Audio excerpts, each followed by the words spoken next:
Jésus, mon rocher, ma forteresse.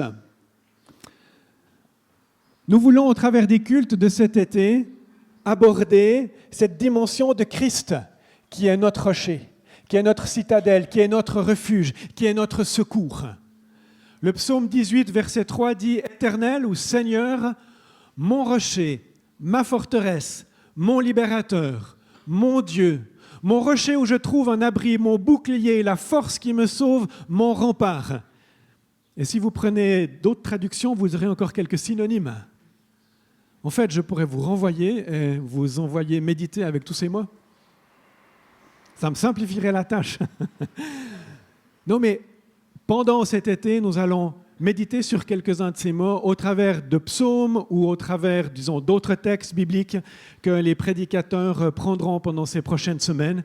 Et vraiment, c'est cette envie de se positionner, se placer sur ce rocher, en sachant que c'est Jésus qui est notre rocher, ou se placer dessous, puis être à l'ombre, protégé du soleil quand il tape trop fort. Mais voyez que Jésus-Christ, notre rocher, est celui en qui nous pouvons nous ancrer. Une partie de la thématique du centre aéré Back to School est aussi sur Jésus, notre rocher. Le thème général, c'est l'amitié, mais il y a en tout cas, je sais, quelques points par rapport à cette réalité que nous essayons de vivre et de comprendre et de réaliser.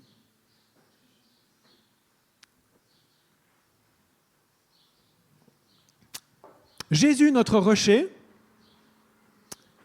il est solide. Jésus a reçu la vie, est venu sur la terre et a manifesté la vie de Dieu sur la terre avec une solidité, avec une force, avec une authenticité. Son identité en son Père était ancrée dans la vie. Et comment est-ce que Jésus a pu vivre une telle vie sur la terre? Et cela m'amène à regarder principalement ce matin la manière dont Jésus a prié. Qu'est-ce qui nourrissait la prière de Jésus? Qu'est-ce qui peut nourrir notre prière aujourd'hui? Plein d'éléments, mais je vais m'arrêter sur quelque chose de clé qui a marqué la vie de Jésus. C'est que sa prière était imprégnée, était conduite par les psaumes. Les psaumes étaient la base pour la prière que Jésus faisait ou offrait à son Père.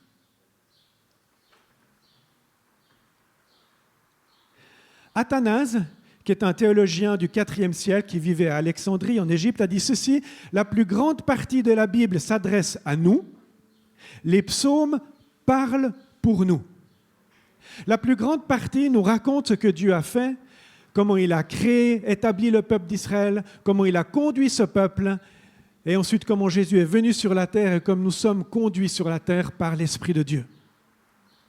Mais une partie de la Bible, c'est les psaumes qui sont comme si les psaumes parlent pour nous, ou deviennent la prière ou la réponse de l'être humain à Dieu.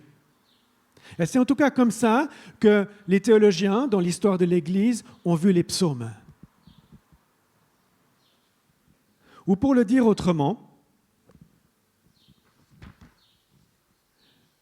je cite Eugene Peterson qui dit « Les psaumes constituaient le livre de prière d'Israël.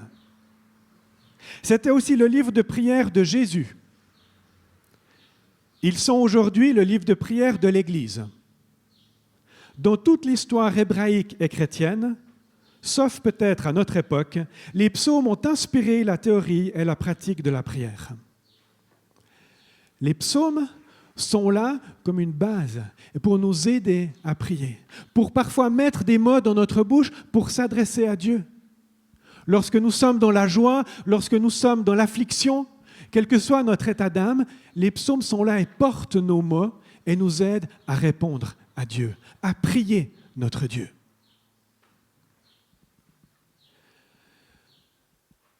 Tu peux mettre les citations. Dans l'histoire de l'Église, plein de gens se sont nourris, ont lu les psaumes. Et par exemple, Jean Calvin, qui habitait pas loin d'ici, a dit ceci: « Les psaumes sont une anatomie de toutes les parties de l'âme. Ils sont un miroir dans lequel chacun de nous peut voir le mouvement de nos propres âmes. Calvin fait référence à toutes les émotions qui sont suscitées ou qui sont décrites dans les psaumes. Quand on saute de joie, quand on claque des mains, ou lorsqu'on pleure, qu'on souffre, qu'on est en colère, qu'on a de l'amertume, les psaumes sont là pour nous aider à apporter cela à Dieu. Elles sont comme un miroir de notre âme et de nos états d'âme et qu'on peut apporter à Dieu, afin de ne pas se cacher devant Dieu, mais d'oser être toujours plus authentique et d'apporter ce qui nous habite à Dieu. Philippe Yancey, qui est un auteur contemporain, qui a écrit plusieurs livres, il dit « Les psaumes constituent un échantillon de journaux spirituels. Ce sont des lettres personnelles adressées à Dieu. Ce sont des prières personnelles sous forme de poésie, écrites par une variété de personnes à l'humeur très fluctuante. Je les consulte non pas en tant qu'étudiant désireux d'acquérir des connaissances, mais plutôt en tant que compagnon de pèlerinage désireux d'établir une relation. » Effectivement, on peut lire les psaumes et apprendre plein de choses sur Dieu. Mais l'idée, c'est de lire et de prier les psaumes qui nous permet d'être en communion avec le Dieu trois fois saint. Les psaumes sont comme un guide, comme un coach qui nous aide à prier et qui nous conduit dans la présence de Dieu. Et j'aime bien la dernière citation de Bernard Anderson, qui est un théologien anglophone du siècle dernier, de l'Ancien Testament, et qui dit « Il existe une vieille prescription juive pour obtenir de l'aide en cas de problème. Buvez un verre de lait chaud et lisez les psaumes, en commençant par le début et en les prenant au fur et à mesure. » Bon, je ne sais pas si aujourd'hui vous voulez boire un verre de lait chaud, mais je trouve ça très intéressant et très simple. Vous êtes dans une situation compliquée, prenez une boisson qui vous réconforte, qui vous fait du bien, et lisez les psaumes. Et commencez par le début en allant au suivant. Il n'y a pas besoin de se dire « je dois trouver le bon psaume ». Il y a tellement de psaumes qui nous rejoignent là où nous nous trouvons.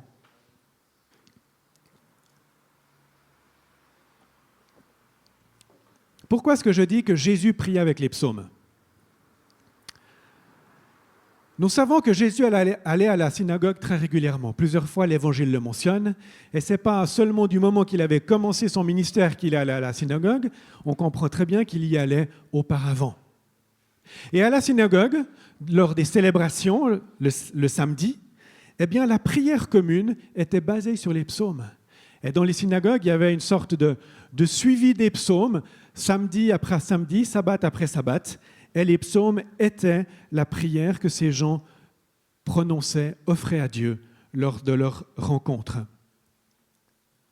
Dans la culture juive, ça c'est un deuxième point, dans la culture juive, les mamans avaient la responsabilité d'enseigner la prière. Et elles le faisaient avec les psaumes, en apprenant à leurs enfants les psaumes. Parce qu'à force de répéter les psaumes à la synagogue, et c'était une culture orale, ils savaient la plupart des psaumes par cœur. Et c'était les mamans qui enseignaient les psaumes aux enfants. Et d'ailleurs, c'est intéressant de constater que lorsque Marie rencontre Élisabeth, au début de l'évangile de Luc, sa prière, qui s'appelle le Magnificat, on voit, est pétrie d'expressions qui viennent des psaumes. Et finalement, dernier point, dans le moment le plus terrible de sa vie, c'est-à-dire sur la croix, Jésus dit quelques paroles. 2 ou 3 d'entre elles sont directement tirées des psaumes. Alors qu'il n'en peut plus, qu'il est dans un moment de souffrance atroce, ce qui sort de son cœur quand il s'exprime à Dieu, c'est tiré des psaumes. Mon Dieu, mon Dieu, pourquoi m'as-tu abandonné ? C'est le psaume 22, le verset 1. Plus tard, quand il dit « j'ai soif », cela peut être sorti du psaume 69. Et en fait, on voit que même dans un moment terrible où il n'en peut plus, eh bien, son cœur qui se tourne vers Dieu est nourri encore par les psaumes.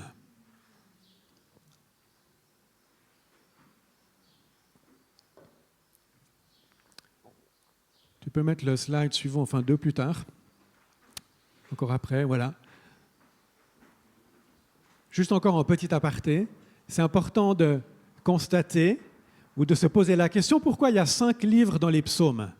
Quand vous lisez les psaumes, vous remarquez parfois qu'on arrive à la fin d'un moment et c'est marqué 2e livre des psaumes. Par exemple, à la fin du psaume 41, il y a une doxologie ou une bénédiction, béni soit l'Éternel d'éternité en éternité. Et ensuite, on commence un 2e, on va dire, recueil de psaumes ou livre, du psaume 42, 72, puis après, il y a un 3e, 4e et 5e. Donc, à un moment donné, les personnes qui ont rassemblé tous les psaumes, ils ont édité, dans le sens qu'ils ont choisi quel psaume ils prenaient et qu'ils laissaient dans ce livre, qui devenait leur Bible, et puis ils les ont mis en différents livres. Ils ont choisi de faire 5 livres. Ce n'est pas juste le hasard, c'est des gens qui se sont laissés conduire par Dieu, qui ont été inspirés et qui ont créé ces différents livres.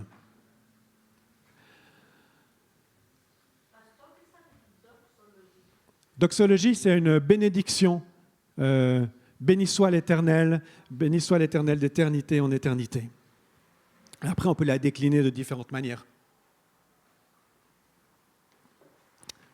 Ces 5 livres, ça ne vous fait pas penser à quelque chose? 5 livres? Ça fait penser au Pentateuque, exactement. Ça fait penser à la Torah, qui sont les 5 premiers livres de la Bible et qui étaient centrales au temps central pour les Juifs. Les 5 premiers livres, Genèse, Exode, Lévitique, Nombre et Deutéronome, sont la révélation où Dieu explique comment il a créé le monde, comment il a établi Israël et comment il l'amène jusque dans le pays promis. Et on voit que ces 5 livres dans les psaumes sont comme la réponse aux 5 premiers livres. Il y a les 5 premiers livres, on va dire mes 5 doigts, et puis il y a les psaumes, mes 5 autres doigts, qui sont comme une réponse à ce que Dieu a donné, et notre réponse à Dieu. Maintenant, dans notre logique à nous, on pourrait se dire, le premier livre, c'est tout. On aurait pu mettre tous les psaumes de joie, puis dans le 2e livre, on met tous les psaumes de lamentation, puis dans le 3e livre, on met les psaumes historiques. Non, ce n'est pas réparti du tout comme ça.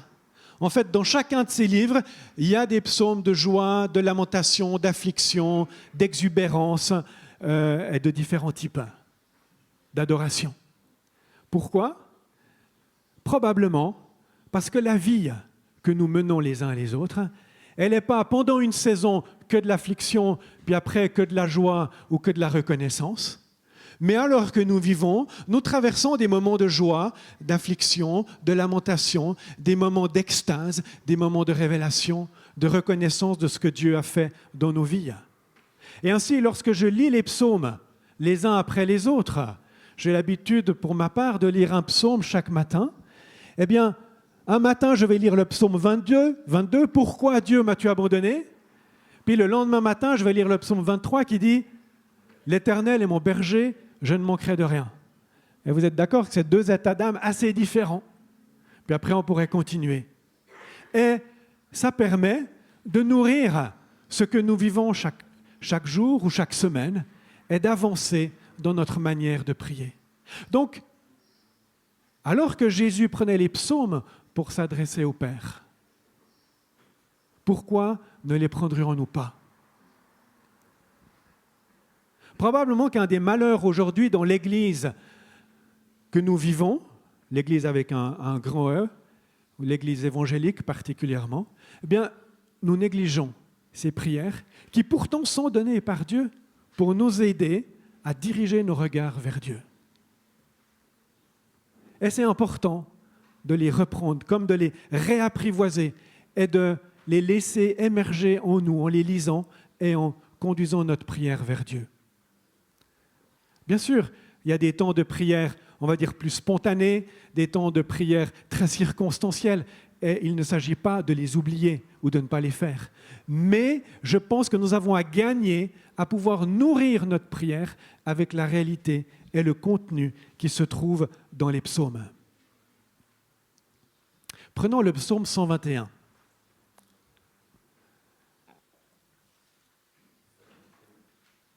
Je lève mes yeux vers les montagnes.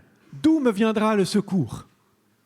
Bon, peut-être que vous pensez au chant qu'on a appris tout à l'heure, qui est basé sur ce psaume. Je lève les yeux vers les montagnes. D'où me viendra le secours? C'est peut-être le cri de certains d'entre nous. Seigneur, qu'est-ce que je fais avec cette situation? Seigneur, comment est-ce que je vais m'en sortir? Parce que dans quelques semaines, je dois faire ceci ou cela et je ne sais pas comment m'y prendre. Et ensuite, je continue. Le secours me vient de l'Éternel qui a fait le ciel et la terre. Et au moment où j'affirme cela et je prie cela, la perspective, elle s'élargit. Et je me dis, ah oui, j'ai un problème. Mais je me rappelle que Dieu a créé les cieux et la terre. Et l'étendue est tellement vaste, les étoiles à l'infini, comme les petites bêtes que je peux voir qui sont si magnifiquement créées. Alors, Dieu va m'aider, est là pour cette situation qui me cause du souci. Qu'il ne permette pas à ton pied de trébucher, qu'il ne somnole pas celui qui te garde. Il y a une espérance qui est dite, et puis dans le verset suivant, on dit non, il ne somnole pas, il ne dort pas celui qui garde Israël. C'est comme une affirmation encore plus forte. Effectivement, Dieu ne dort pas. Il garde Israël, il ne somnole pas. Ça me donne de la confiance et de l'assurance par rapport à cette situation qui me cause du souci. Et le verset 5 réaffirme encore, l'Éternel est celui qui te garde, l'Éternel est ton ombre protectrice, il se tient à ta droite. Et là, ce verset fait référence à cette thématique que nous avons choisie pour l'été, où Dieu est notre rocher, Jésus est notre ombre, je me mets sous ce gros rocher, si on veut bien, et Dieu me protège des rayons du soleil ou de la lune pendant la nuit. Pendant le jour, le soleil ne te fera pas de mal, ni la lune pendant la nuit. L'Éternel te gardera de tout mal, il gardera ta vie. L'Éternel gardera ton départ et ton arrivée dès maintenant et pour toujours. Amen. Et par exemple, c'est un psaume que j'aime beaucoup prier, peut-être l'été, où on fait un voyage. Et lorsqu'on part en voyage, prier, dire « Seigneur, garde mon départ et mon arrivée ». Et pas seulement pour les voyages des vacances, il y a d'autres voyages évidemment. Mais voilà, c'est une occasion dans laquelle nous pouvons prendre ce psaume par exemple. Puis il y a d'autres types de voyages. Parfois on passe d'une rue de la ville de Carouge à une rue de la ville de Genève. C'est un voyage dans lequel on peut prier pour que Dieu nous garde lorsqu'on déménage. Ou d'autres changements d'école. C'est comme des voyages et on peut prier. Oui Seigneur, je vais aller dans cette nouvelle école, s'il te plaît, je ne sais pas comment ça va se passer. Garde-moi, garde mon départ, mon arrivée, tu es mon secours.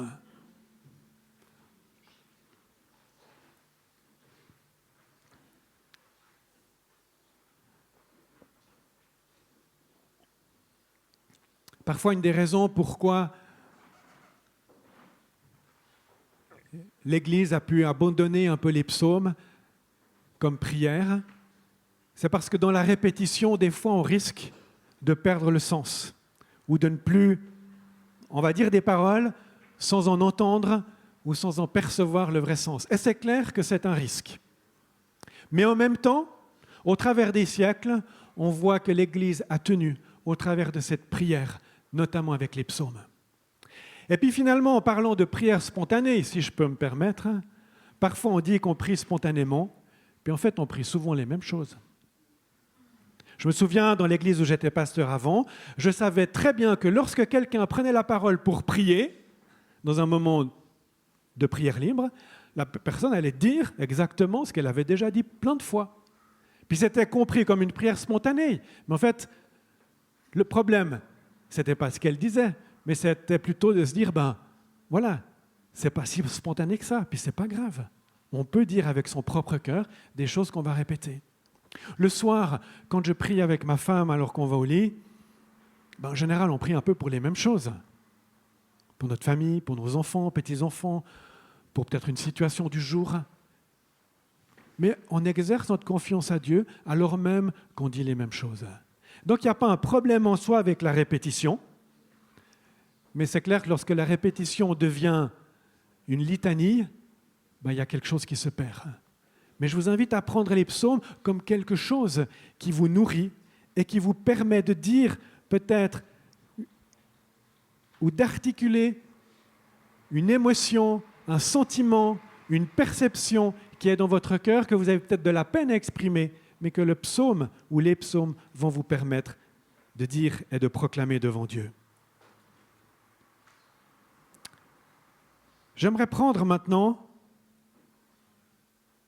une prière celte que l'on va voir ensemble. Parce que ce qui est intéressant, vous pouvez distribuer à tout le monde.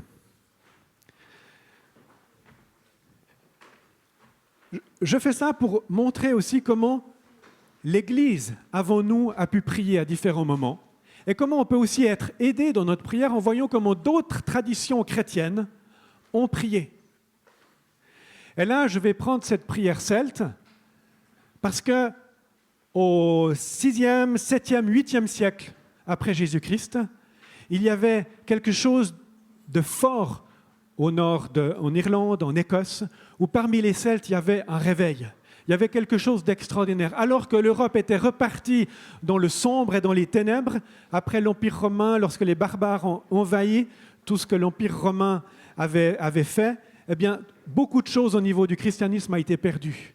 Mais l'Évangile qui avait été jusqu'en Écosse et jusqu'en Irlande a produit des fruits là-bas. Il y avait des communautés monastiques très fortes et qui ont prié, et qui priaient les psaumes, et qui, à un moment donné, ont choisi d'envoyer des moines pour réévangéliser l'Europe.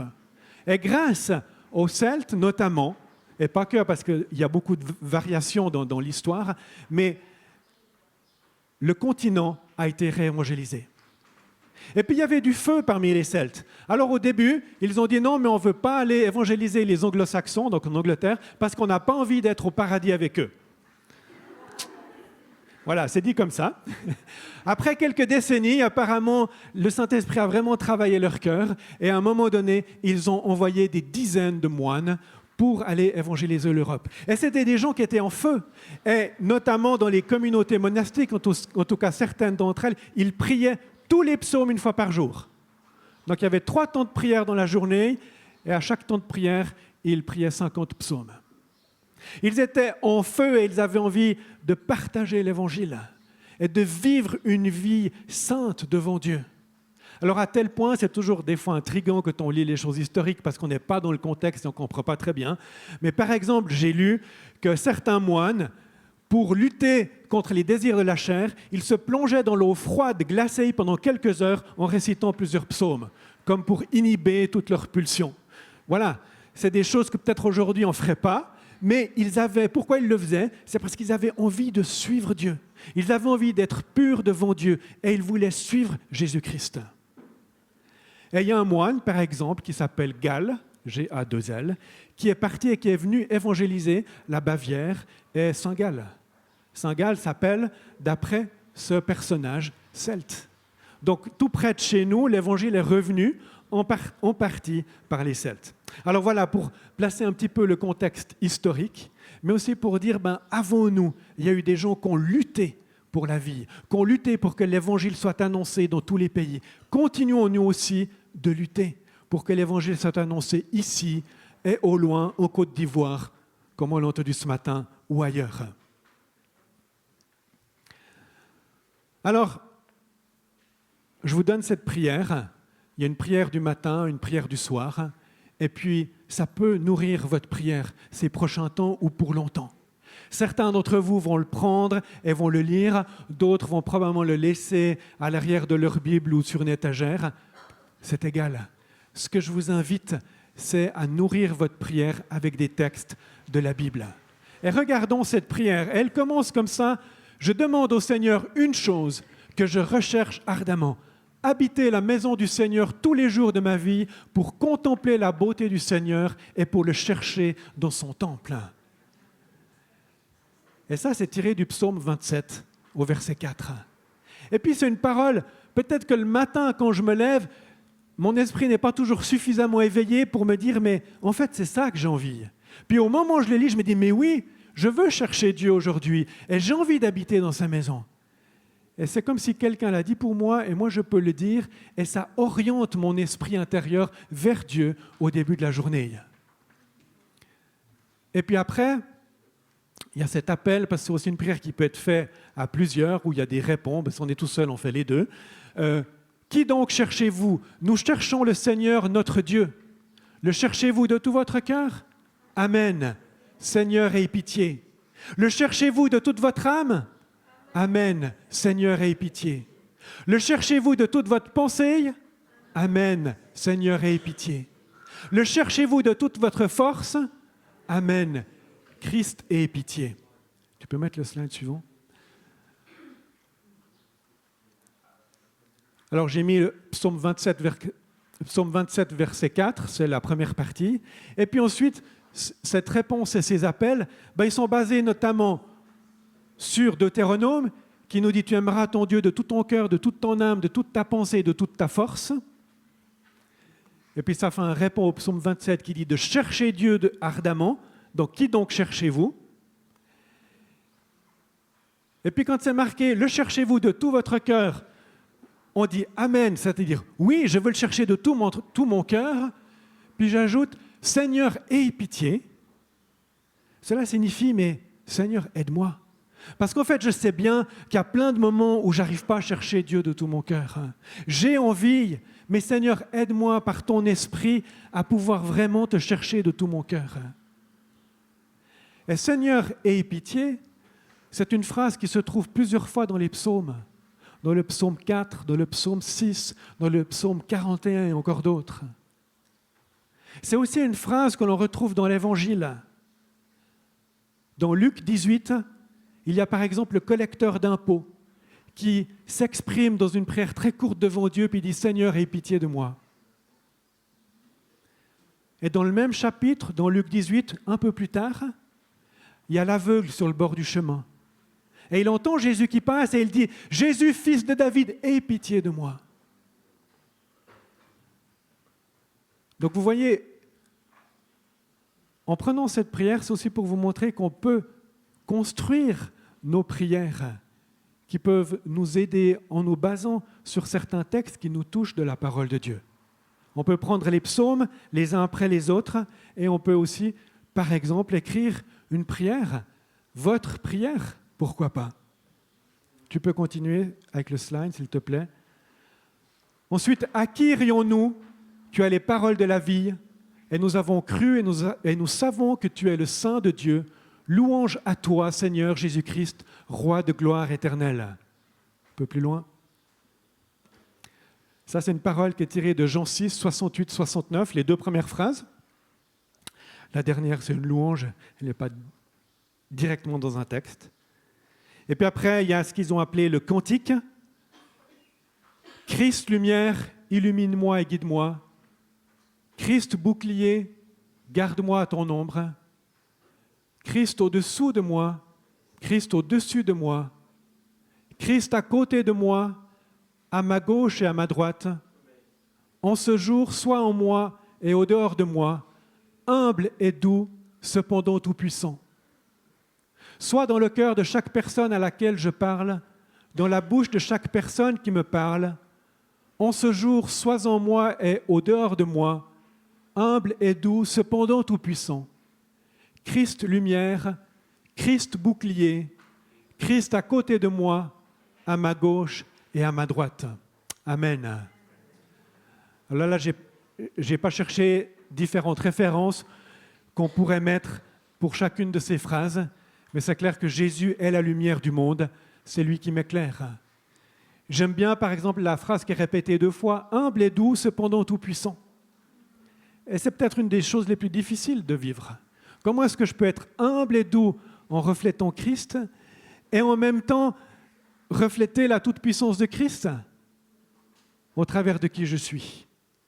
Et Jésus a pu être tout-puissant et humble et doux. Et je peux prier pour que ça marque toujours plus ma manière d'être.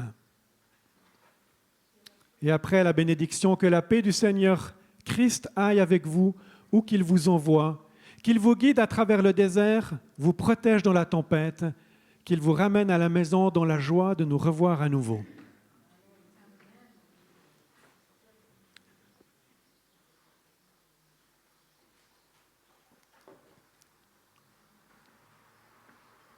Vous pouvez prendre cette prière le matin, au petit déjeuner, un autre moment, et ça ouvre quelque chose dans la journée. Alors c'est clair que mon désir ce matin, c'est d'élargir un peu notre vision de la prière, de ne pas la cantonner peut-être à ce que nous faisons les uns ou les autres. Et c'est bien de temps en temps de se dire, mais oui, d'autres ont pu prier comme ça et comment est-ce que ça peut m'aider à élargir ma manière de m'adresser à Dieu. Et on pourrait prendre plein d'autres exemples. Là, j'en prends un. Il y a plein d'autres manières de prier qui ont jalonné l'histoire de l'Église ou qui se font dans l'Église aujourd'hui. Et j'aimerais vous inviter avec la prière, on va dire du soir, mais voilà, on va dire de midi aujourd'hui, à vivre la Sainte Seine ensemble.